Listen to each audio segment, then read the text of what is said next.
So we're going to do a couple of gas law problems, and I'm going to show you that, a lot of times there are different ways to do the gas law problems and some different approaches you can use. The thing is, it's good and bad because there's never one exact right way.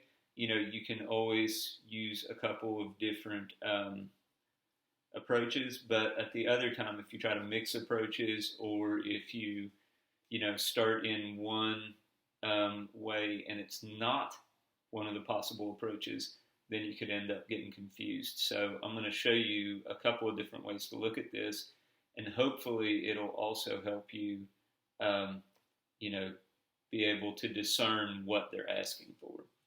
So the question that we're going to look at here is the density of dinitrogen oxide at 1.53 atmospheres and 45.2 degrees Celsius is blank grams per liter.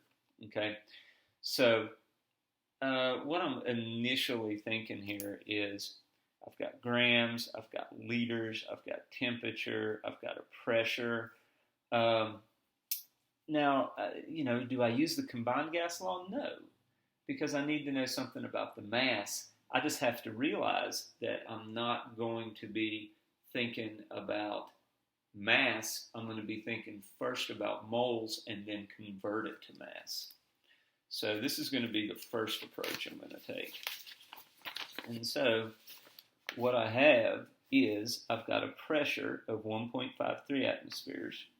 I've got a temperature of 45.2 degrees Celsius, which is useless to me because it's in Celsius. So I add 273. If you want to put the 0.15 on there, have at you.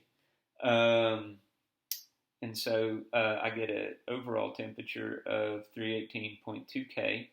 My R that I'm going to use is 0.0821 because my pressure is delivered in atmospheres. If I was kPa, I would be using 8.314. That is something you got to pick up. Atmospheres, 0.0821, not 0.821.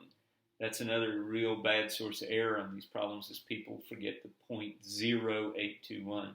It is input 0.821. It's a pain.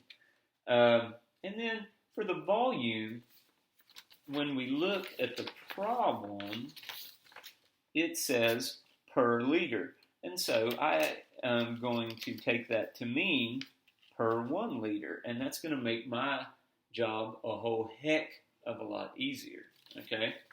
And so I'm going to set up the ideal gas equation right like this. There we go. The PV equals nRT, and I'm going to set it up here to solve for moles. So N equals PV, and I've just divided both sides by the RT, moves them over here underneath the PV. So PV divided by RT is going to give you the moles.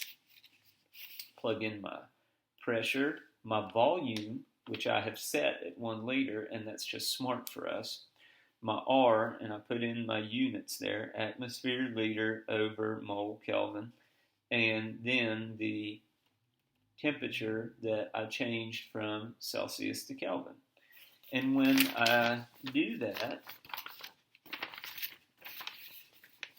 I get this here. I get 0.0586 moles of the dinitrogen oxide. And then all I do is I go to the periodic table and I add up 2 nitrogens and 1 oxygen. So that's 14, 14, 28, and 16. And, just there's a little tail on them because it's not 14, it's 14.008.